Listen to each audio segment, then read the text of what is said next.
Welcome back everyone to another video, and in this video I'm going to talk about the worst Melbourne suburbs to consider for investment when purchasing units. And the reason I'm covering units in Melbourne over and over again is because there is more and more interest by investors, by normal owner occupiers to purchase units in Melbourne because of their affordable price point, because of their attractive yield, and because it is a market that is yet to grow. And because of that, I'm going to break down some of the worst investment locations for you guys to consider.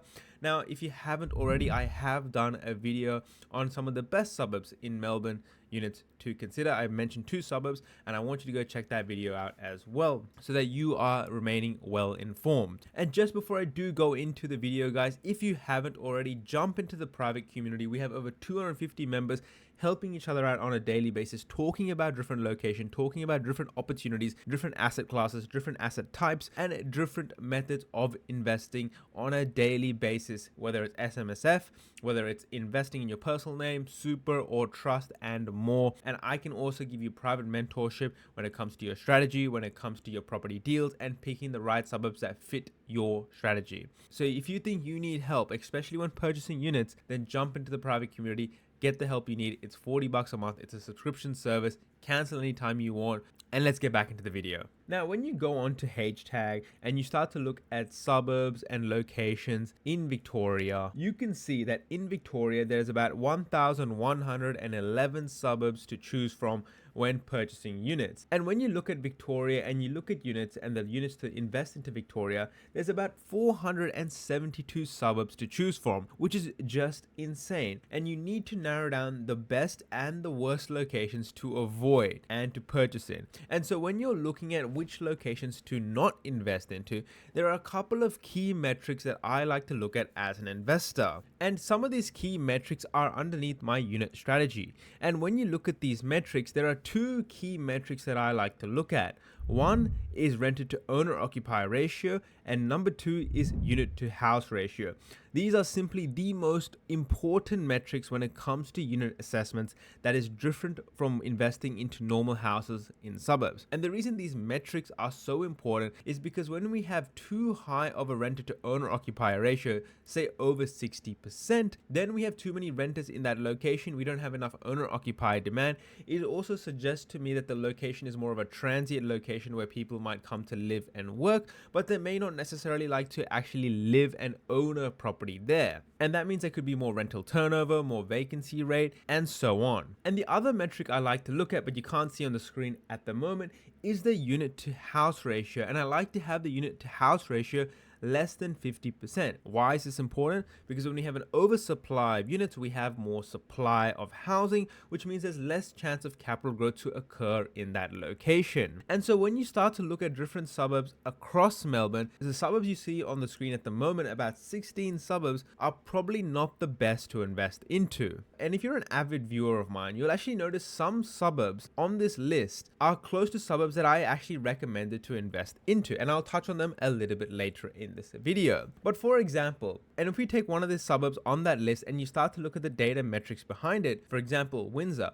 you can see it has a very affordable price point of $465,000 with a yield of 7.6%. And so when you look at the headline numbers, you can see very quickly that it can be a very attractive investment simply because it's an affordable price point, high yield. It's probably positive capital growth straight off the bat. But when you start to scroll down and you look at the metrics behind it, you can see that over the past 3, 5, 10 years, it's had negative growth. Now, some will say it's at the bottom of the cycle, which it could be, but others would say maybe why. And you start to scroll down even more. Now, one great metric, it has a 10 ersatz score, very, very healthy, but the renter to owner occupier ratio is 71% and the unit to house ratio is 69%. There is too many renters and there is too much supply of units in this location. And when you start to look at Google Maps, you can kind of see in the suburb itself, there is an abundant amount of low density housing units in this location. Now, I like to target low density apartment opportunities, but I don't like to purchase them in suburbs that have too many units, especially compared to houses. And when you start to look at the amount of apartments actually available to sale in Windsor, you can kind of see there is a decent amount of high density opportunities in and around the area of this location in the ballpark of $400,000 to $700,000 just simply by clicking through. And that to me makes this suburb a less attractive opportunity for me to purchase as an investment. And by the way, it's not just that one suburb.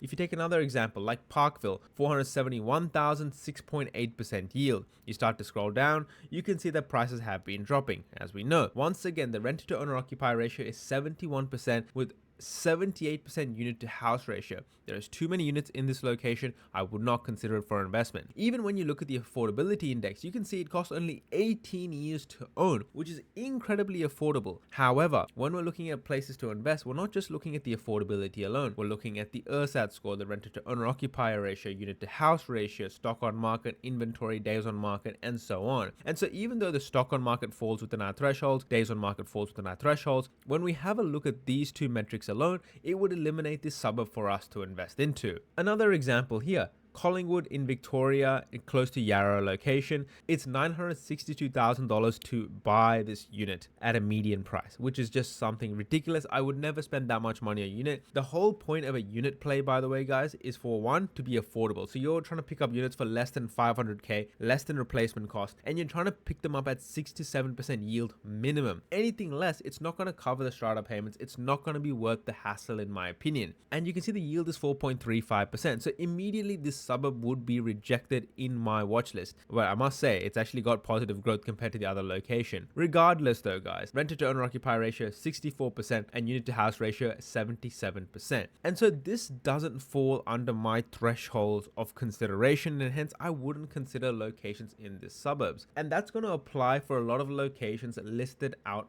on this list that you can see right here. A location like St Kilda, South Yarra, I'm not going to touch. Collingwood, Fitzroy for $1 million for a unit, absolutely not. You got to use a little bit of common sense and think, okay, there's too many renters, the unit to house ratio is too high, doesn't make sense from a supply and demand perspective, because everything at the end of the day comes down to that. Now, some of these suburbs may grow in value if enough investor demand pushes these apartment prices up. However, it is not driven by fundamentals of owners driving these markets. And when you go to sell them, you're going to find a tough time because you're going to have to find another investor who's willing to buy those assets. Now, there are a couple of exceptions here that I do want to call out. And exceptions, I mean very loosely. You have Footscray here. Now, this one just goes over at 56%.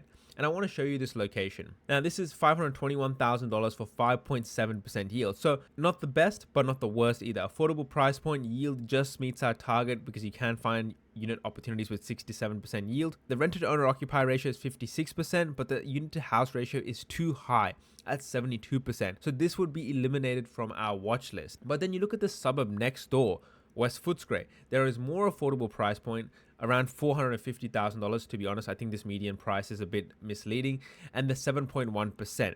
But we start to scroll down and you can see it's a different story entirely. The renter to owner occupier ratio is 40% and the unit to house ratio is 46%, which means it falls in our suburb thresholds. Now, yes, Footscray is going to have a slight impact on West Footscray. However, when we're looking at the supply and demand metrics of a suburb itself, West Footscray stands out as a location to consider for us. Footscray, not so much. And so you have to be extremely nuanced about where you invest and how you invest into these suburbs. And a similar story is with Dandenong as well. I would recommend there are some very good opportunities, low density townhouse opportunities that I've talked about previously within Dandenong to consider. But yes, it does have a higher renter to owner occupier ratio. So you do have to be careful in that location. But those are townhouse opportunities rather than apartment opportunities. And so you do have to look at the nuance and understand the supply and demand metrics, the land scarcity metric, and then make a decision based off that. But so if your buyer's agent or someone is convincing you to purchase in locations like St Kilda, South Yarra, think twice, guys. South Bank. You got to really be careful about where and what you're purchasing in these locations, because some of these suburbs are not good locations to invest into. And the reason I'm harping on about this is because when you make a mistake purchasing a normal house, if you hold it long enough, you're gonna do all right. But if you make a mistake purchasing a unit, even if you hold it for 10, 20 years, you still may not come out with positive cash flow, positive growth, or any positive aspects of it. It's just going to bleed you money dry.